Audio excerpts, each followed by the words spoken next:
Quando nós fazemos uma leitura, como acabamos de fazer, de Levítico capítulo 13, claro que o nosso estudo começaria no capítulo 12, falando sobre lepra, nós temos uma ideia muito tacanha daquilo que o Eterno queira nos ensinar como lição.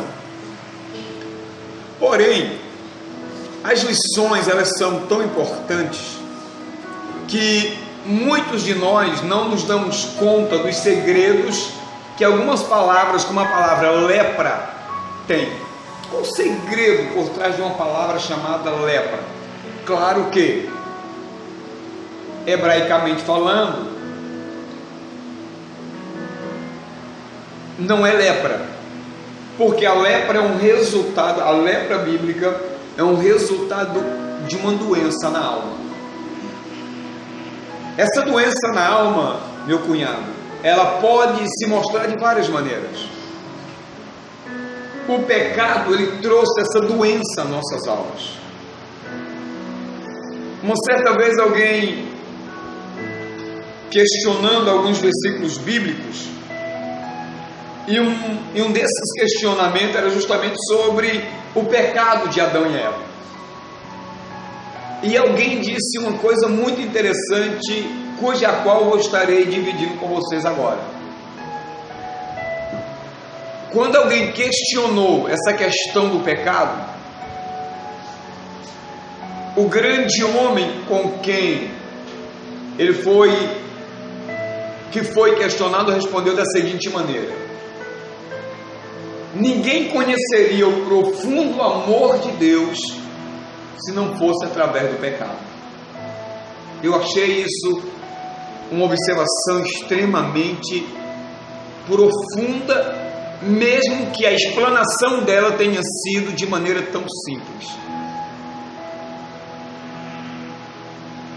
Como eu conheceria o profundo amor de Deus se não fosse através do pecado de Adão e Eva?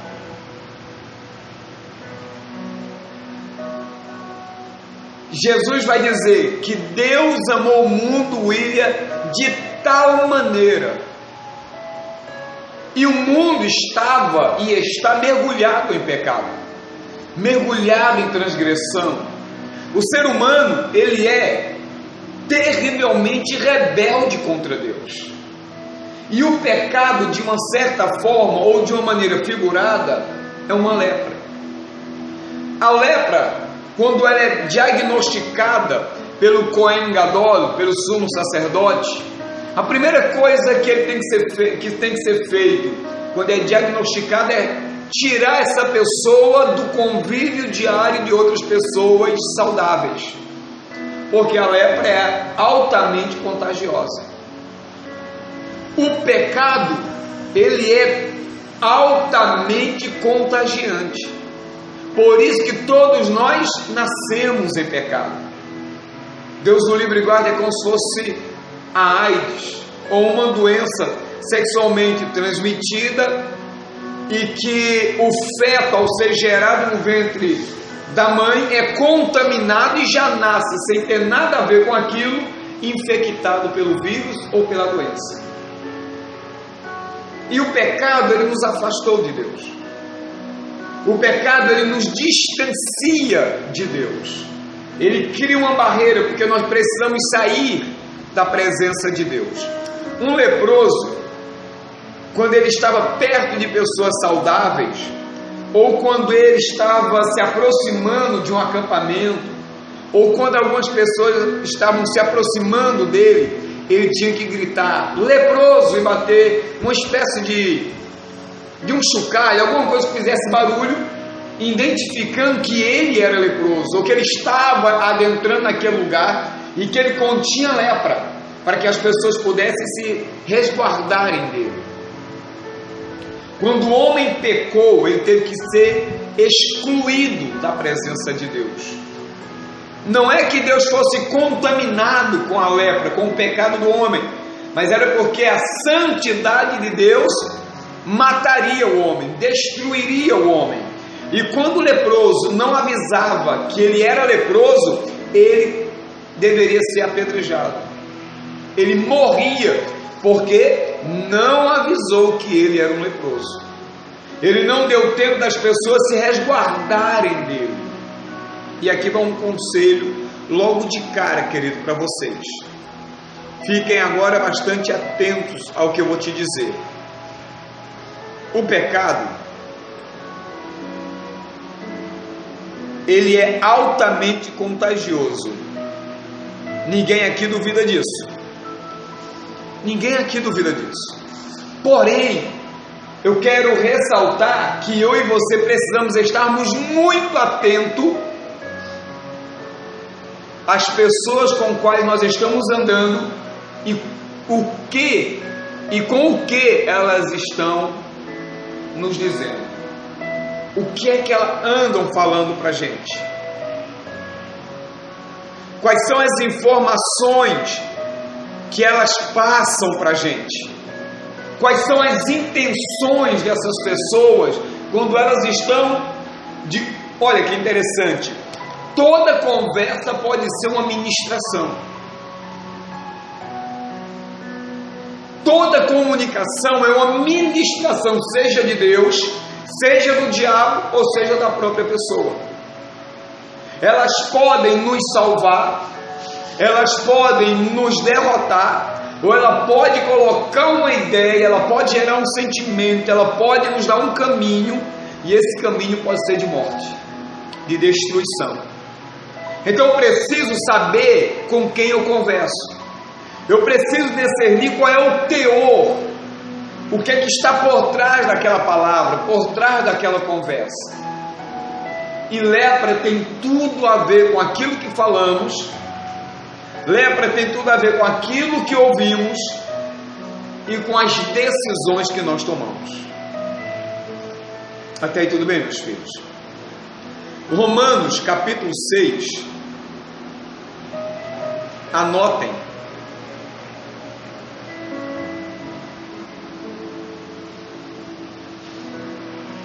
Uma maneira fácil, William, de você achar é você ir aqui, ó, vou te mostrar, no índice, na primeira página, aqui, ó. Você põe nada aí. Isso, ó, Romanos, aqui, ó, página 1384. Depois eu vou te mostrar uma outra forma. 1384, né? Do Novo Testamento, claro. Aí eu tenho que dizer. Isso. Olha como vai ser fácil agora. 1300.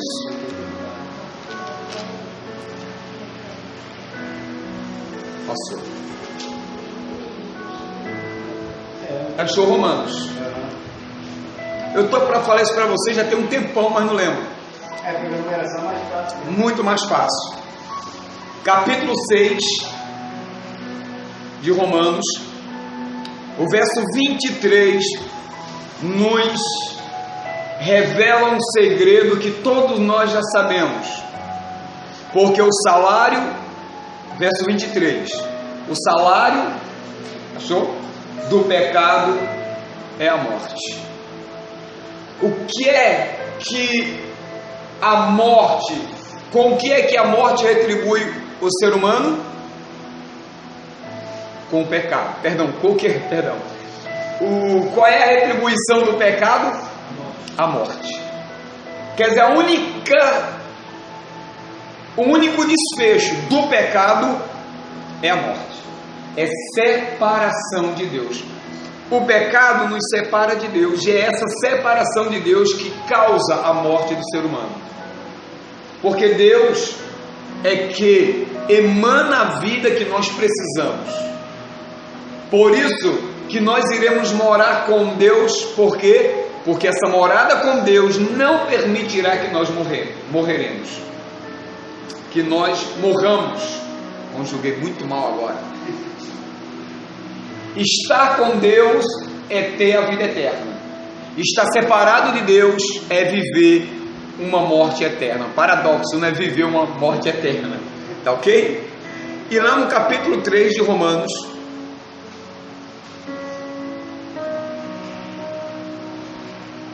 verso também 23,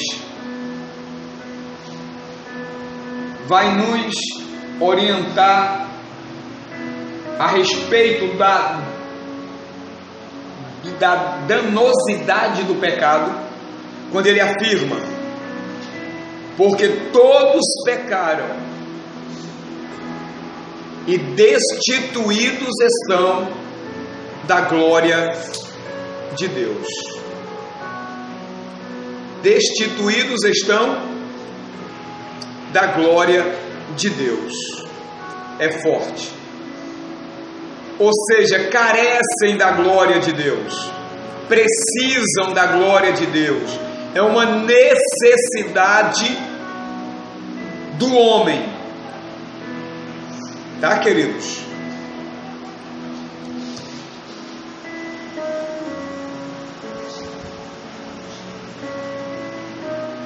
Ou seja, o homem é pobre da glória de Deus. O homem foi demitido da glória de Deus. E quando ele sai da presença de Deus, sai de debaixo da sua glória. E saindo debaixo da sua glória, ele entra no processo de morte. Por isso que o homem vai morrendo gradativamente. Uma coisa maravilhosa que nós estamos fazendo aqui é justamente ganhando vida. Quanto mais orarmos, mais vida teremos. Quanto mais aprendermos a respeito de Deus, mais vida teremos. Quando deixamos de orar, quando deixamos de estudar a palavra de Deus, nós também deixamos de viver. Por isso que as pessoas lá fora, elas morrem muito mais rápido. E uma pessoa que está prestes a morrer, mas quando ela entra na presença de Deus, ela ganha vida. Olha, vou te dar um exemplo disso. Todos aqui conhecem aquele caso da mulher adúltera que foi pega em flagrante. Lá no capítulo 8 de João está registrado esse evento. Quando aquela mulher, ela está adulterando e ninguém a pega em flagrante, ela está cometendo pecado, e cada pecado que ela comete diminui-se a vida dela. Não preciso explicar isso. Só que chega um momento que a pessoa vai cometendo tanto pecado, que ele vai se aproximando mais rapidamente da morte. Só que ele não sabe o dia da morte dele. Como nós não sabemos o dia da nossa morte. Mas o interessante é que o inverso também é o contrário.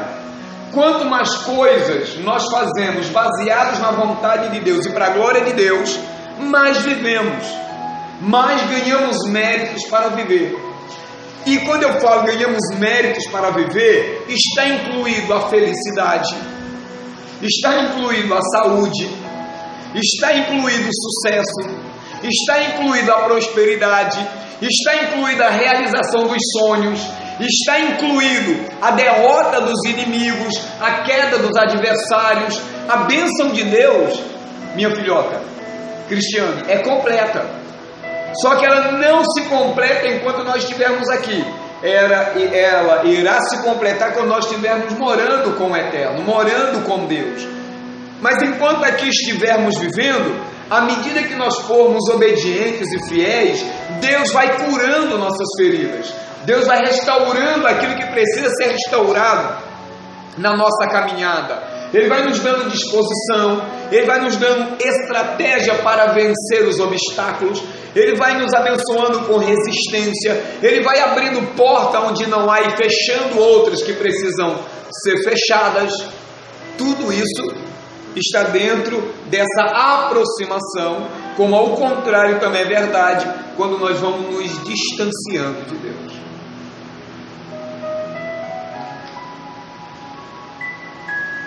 Então o homem carece, o homem foi demitido, o homem necessita da glória de Deus. Eu estou aqui querendo tentar lembrar do ponto de partida daquilo que Deus, através do seu Espírito, nos iluminou.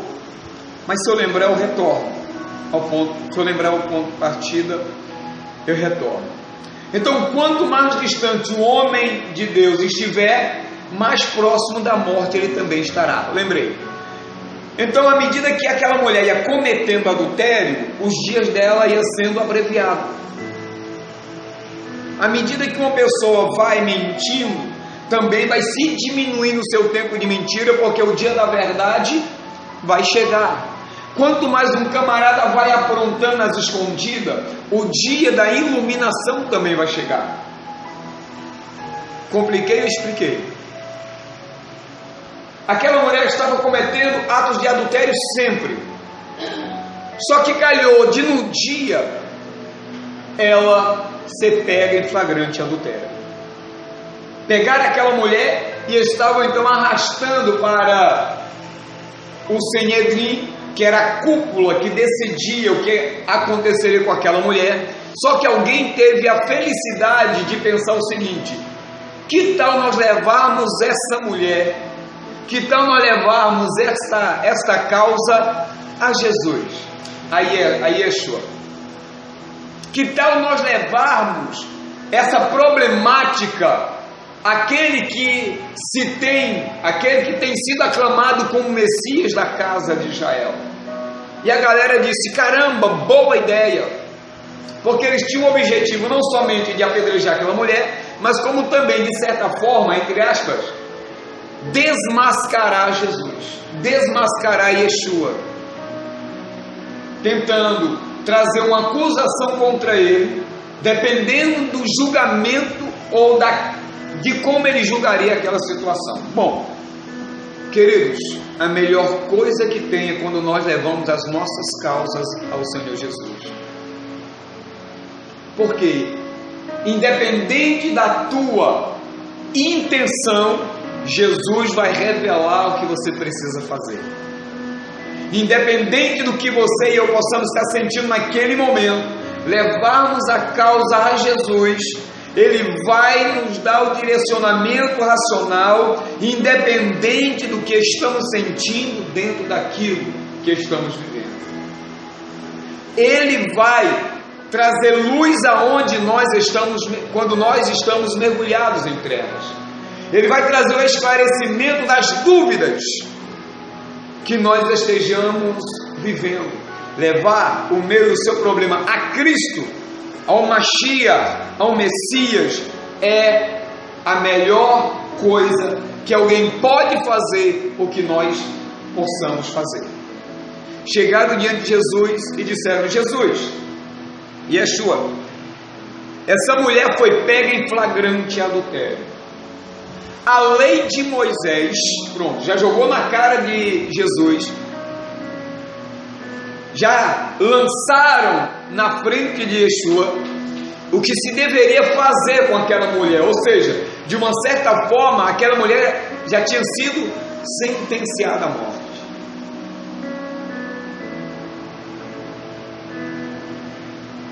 Seus sonhos morreram. Agora vem a parte aplicativa. Alguma coisa em você está morta, porque aquela mulher já tinha sido sentenciada à morte. Alguma coisa, ou alguém, ou uma situação já te disse: para, não tem jeito, acabou, não há mais saída. Se Cristo está aqui nesse lugar, e eu creio que Ele está, há esperança para essa situação. Há ressurreição para aquilo que morreu na tua vida. A cura, quando a doença já determinou a morte. A ressurreição nos lares, ressurreição financeira. A ressurreição quando qualquer outro ato abaixo de Deus te julgou como indigno, já que essa situação disse para você: morreu, a última palavra ainda não foi dita. Deus tem a última palavra para a nossa situação. A lei de Moisés diz que tais pessoas, quando assim são pegas, precisam ser imediatamente apedrejadas. Mas tu, deixa eu ver se tem um mais lá. Lá em João capítulo 8, Evangelho de João, deixa eu ver se tem um mais mesmo.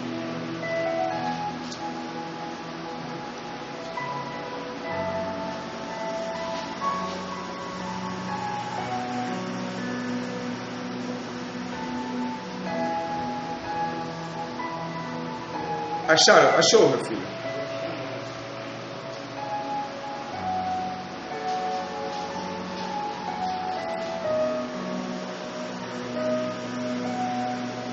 Lindo demais, sabe? Essas...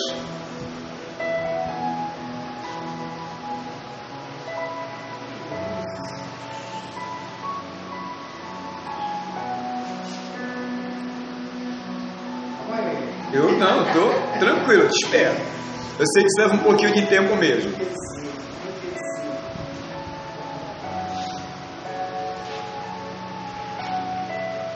Olha, leve isso para a sua vida e nunca mais esqueça.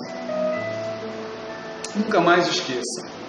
Mesmo que você esteja errado, mas se você se lançar aos pés de Cristo arrependido, a sentença será mudada. Pode ter certeza disso. Se a coisa está tão apertada e você não consegue pagar essa dívida, lança-se aos pés de Cristo e fala: Senhor, não tenho condições. Ele vai solucionar esse drama. Verso 4 diz: e disseram a Jesus: Mestre, esta mulher foi surpreendida em ato de adultério. Na lei de Moisés nos ordena apedrejar tais mulheres. E o Senhor?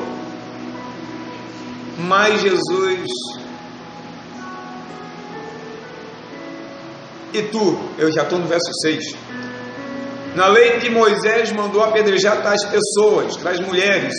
Tu, pois, que dizes? O que é que o Senhor 4 e 5. O que é que o Senhor tem a dizer sobre isto? Qual é a tua opinião? Qual é o teu julgamento?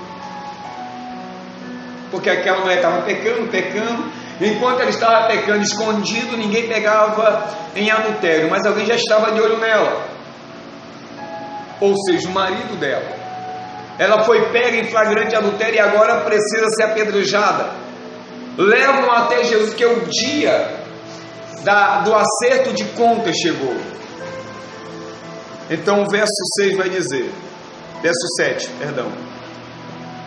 E como insistissem perguntando-lhe... Não, acho que eu pulei um, né? O verso 6.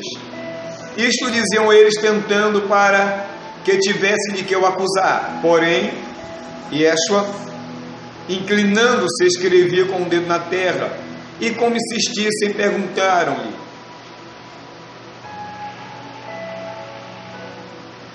como insistissem, perguntando-lhe, endireitou-se e disse-lhes: aquele que entre vós que está sem pecado, seja o primeiro que atire contra ela a pedra.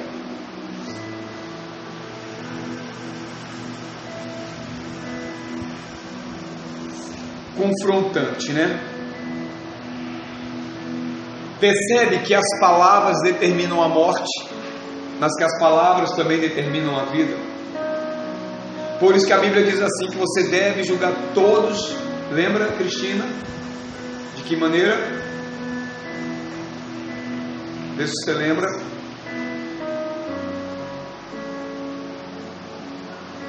Para o bem. Todas as vezes que alguém estiver falando mal de alguém para você, julgue aquela pessoa que está sendo falada mal, sempre para o bem, porque isso pode determinar a morte dela e a sua também.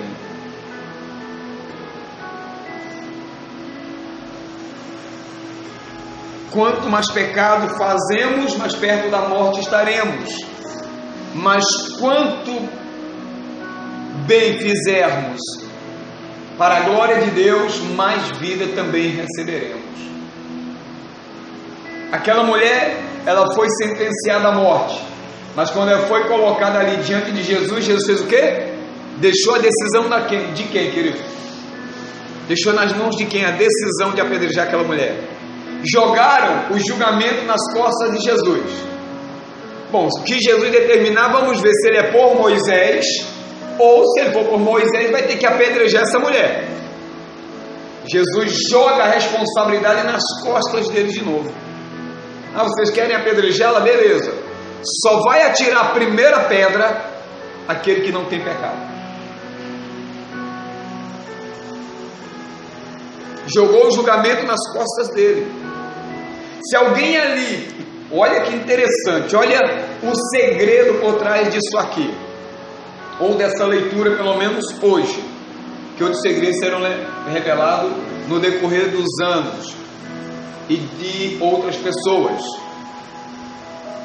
Vocês estão colocando, disse Jesus, o julgamento nas minhas mãos, então está na melhor mão possível. Mas vocês estão dizendo que ela precisa ser apedrejada, porque a lei de Moisés diz isso.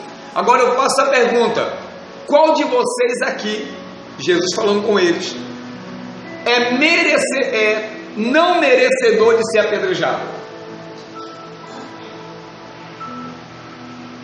Qual de vocês aqui não é merecedor de ser morto? Atira a primeira pedra. Ou seja, os homens refletiram e disseram para si mesmos: eu também sou digno de morte, como essa adúltera também é. Por quê? Nós pegamos ela em flagrante adultério, e Deus nos flagra sempre cometendo pecados mortais quando ninguém nos vê. E não é apedrejado. Ou seja, Jesus está dizendo: o único capaz de atirar a primeira pedra contra essa mulher sou eu. Tremendo isso. Ele não tem pecado. Não tem, estou falando não tem porque não tem mesmo, né? E tornando-se a inclinar-se, escrevia na terra. Verso 9: quando ouviram isto, redarguidos da consciência, saíram a começar pelos mais velhos até os últimos. Ficou só Yeshua e a mulher que estava no meio. Percebe? Saíram os mais velhos, porque quanto mais velho for o ser humano, mais pecado tem. Por isso saíram os mais velhos. Os mais velhos olharam assim, e quando olharam aquela mulher caída, se viram caída aos pés de Jesus. Ou seja, Jesus também usou de misericórdias para com aqueles homens. Ao desfecho, verso 10: e endireitando-se Jesus, e não vendo ninguém mais do que a mulher, disse-lhe: mulher, onde estão aqueles teus acusadores? Ninguém te condenou? O que é que ela está fazendo? Agora, uma reflexão, porque foi essa a deixa de Jesus para ela. Mulher, o teu pecado te trouxe até aqui. O teu pecado gerou acusações contra você. Os teus pecados te trouxe a uma posição de ser morto. Mas alguém te acusou. Olha que tremendo. Porque aquela mulher também julgava as outras pessoas. Aquela mulher também condenou alguém. Ao ser condenada, ela estava sendo resultado de pecados cometidos. Agora, o Mashiach permite que ela faça uma introspecção. Quando Jesus diz: cadê os teus acusadores? Ninguém te condenou? Olha o verso 11. E ela disse: ninguém, Senhor, me condenou. E disse-lhe Yeshua: nem eu também te condeno.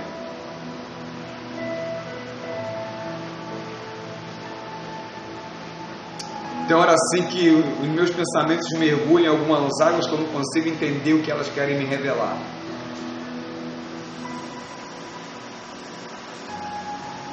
Percebe que ela faz um julgamento?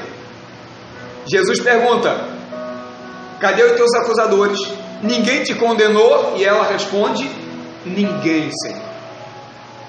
E ela agora está esperando o veredito de Cristo. Ela agora está esperando a resposta de Cristo.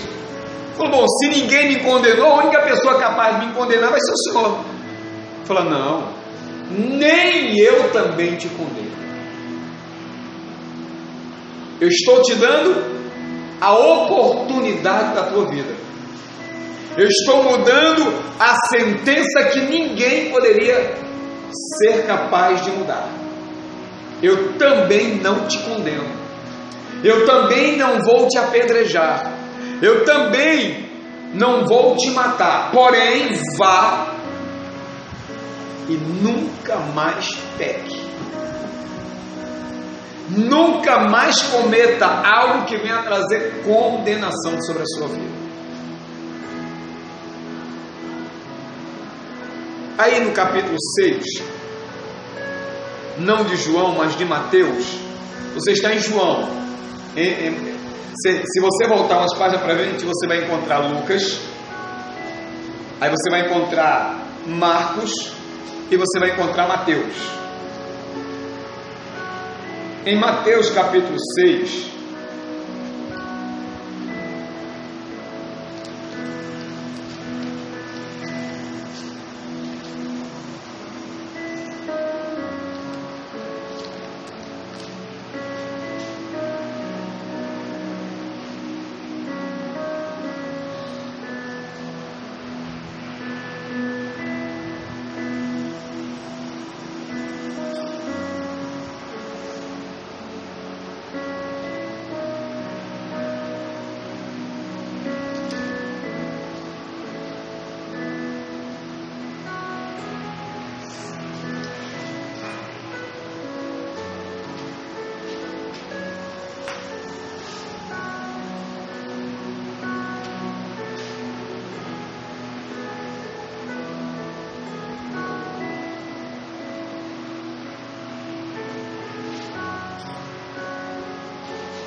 ué, e a referência errada?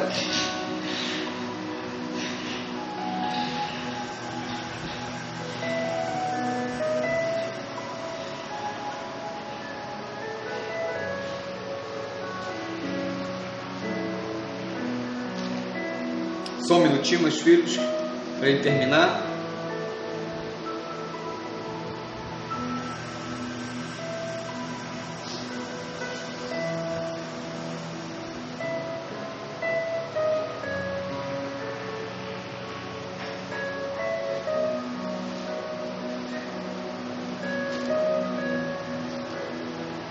Estranho.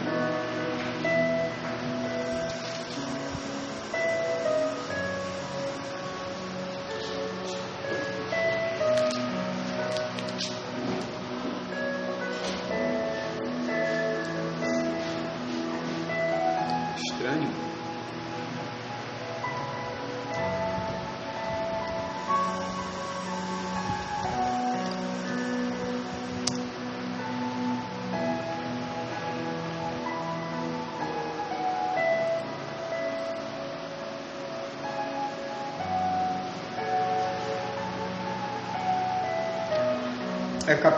É Lucas, capítulo 6. Você tem Mateus, Marcos, depois Lucas. Cada hora eu vou terminar Lucas, capítulo 6. Só é ler o livro.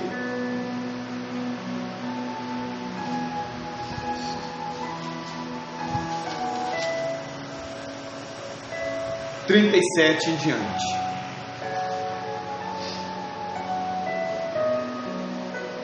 Não julgueis, e não sereis julgados. Não condeneis, e não sereis condenados. Perdoai, e sereis perdoados. Dai, e ser-vos-á dado. Boa medida, recalcada, sacudida, transbordante, generosamente vos darão. Porque com a medida com que tiverdes medido, vos também medirão.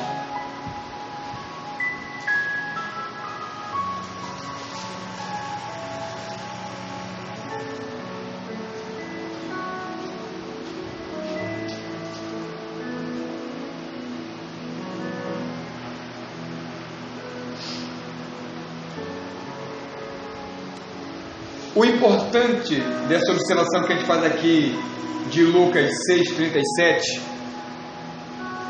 não é o simplesmente julgar pelo julgar, mas é julgar sem estar prestando atenção nos detalhes. Foi isso, William, que Jesus fez no capítulo 8 de João. Ele se deteve nos detalhes que ninguém prestou conta, prestou atenção.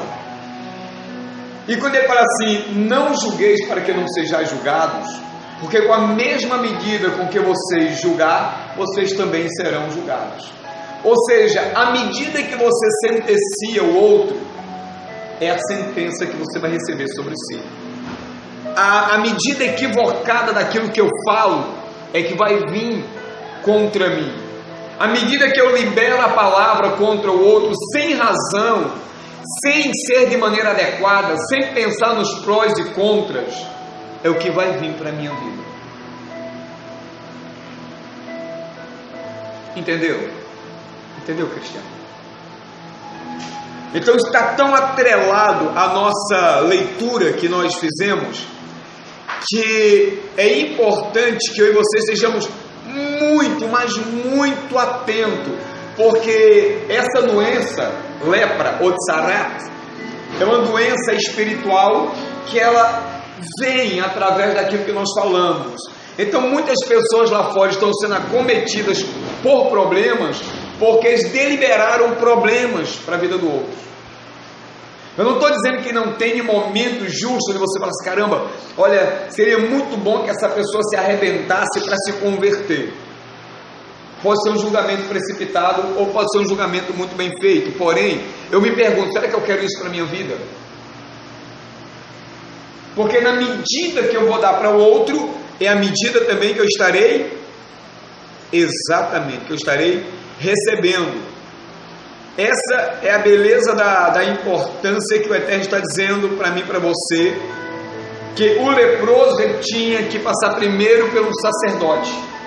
O sacerdote ia olhar a pele dele, ia olhar aquela mancha, e ele tinha um segredo. O pelo branco, ela está mais profunda do que a pele, para poder diagnosticar. Bom, para a gente fechar, querido, deixa eu ler algumas coisinhas aqui para vocês rapidinho, que eu separei aqui. Deu para entender o que eu disse, meus amores?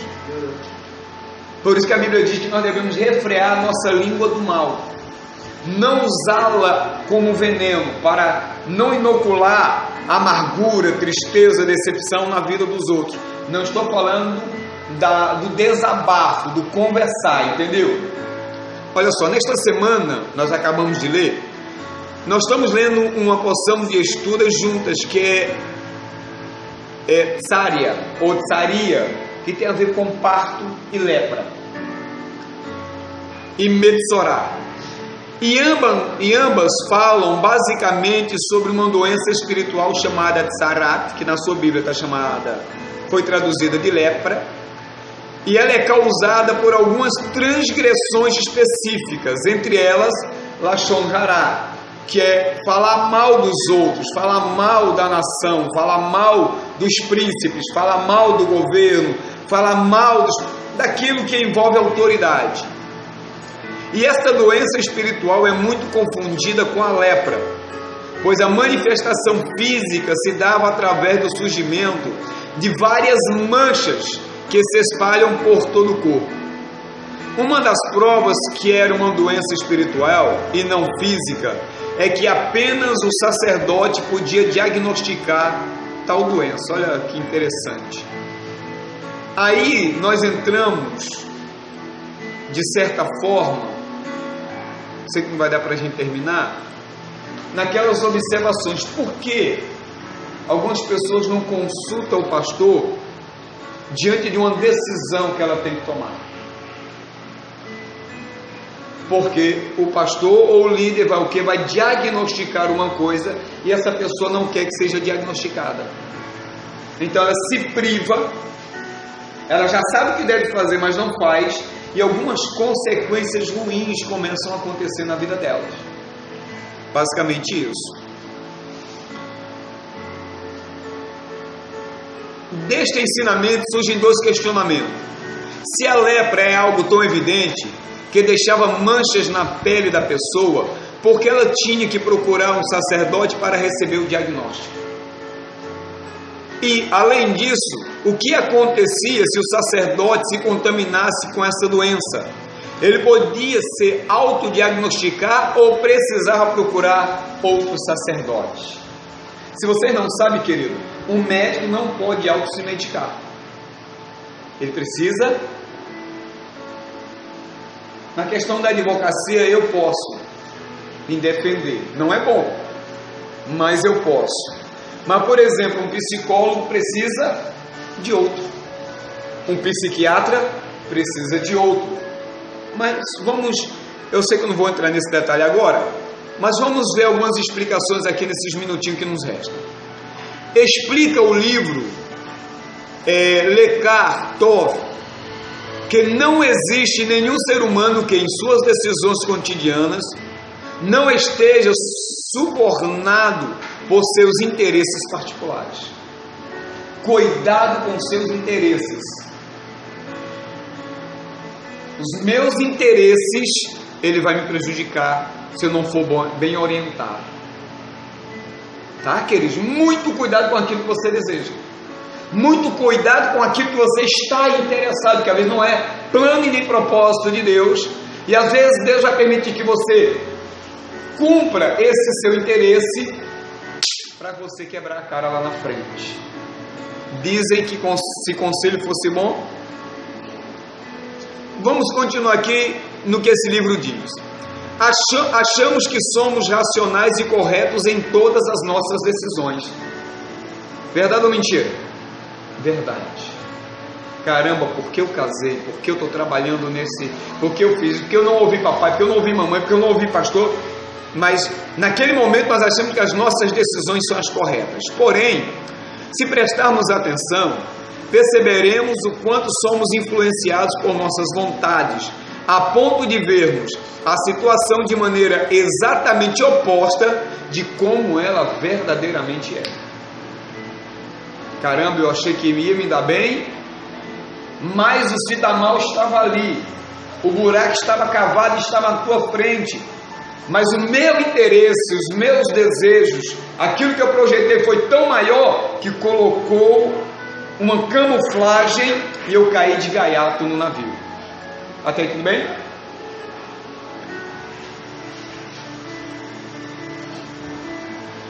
Em geral, o nosso ego não quer se ferir. O nosso ego vai estar sempre massageando o nosso ego. Tá bom? Cuidado com isso.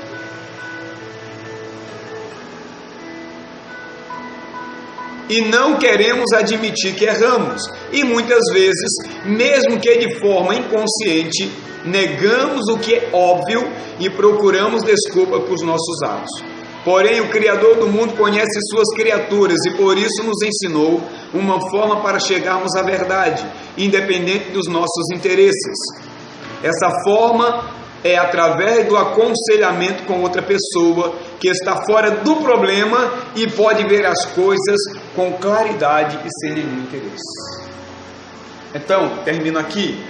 Está passando por um processo difícil, procure orientações divinas. Procure alguém responsável, alguém que seja imparcial. O pastor, querido, principalmente sofre muito porque ele é imparcial. Ele, por exemplo, um problema entre marido e mulher, mas a mulher é membro da igreja e o marido não. É natural que o pastor fique do lado da mulher, mas ele não pode, nesse momento ele tem que ser imparcial. Por mais que eu goste, por mais que eu ame, por mais que eu queira, por mais que eu goste, eu tenho que ser imparcial. A minha decisão tem que ser pelo que é certo, o meu conselho tem que ser pelo que é correto, independente que fira um membro da igreja. Entenderam, queridos? Por isso que pastor sofre muito. E termino dizendo: Deus é o melhor conselheiro. A Bíblia tem todos os conselhos que nós precisamos. Seja fiel a Deus e você será tremendamente abençoado. Tá bom? Ficamos por aqui, querido? Perguntas? Então, Deus abençoe você, Shalom Brahá, e até quarta-feira, se Deus nos permitir.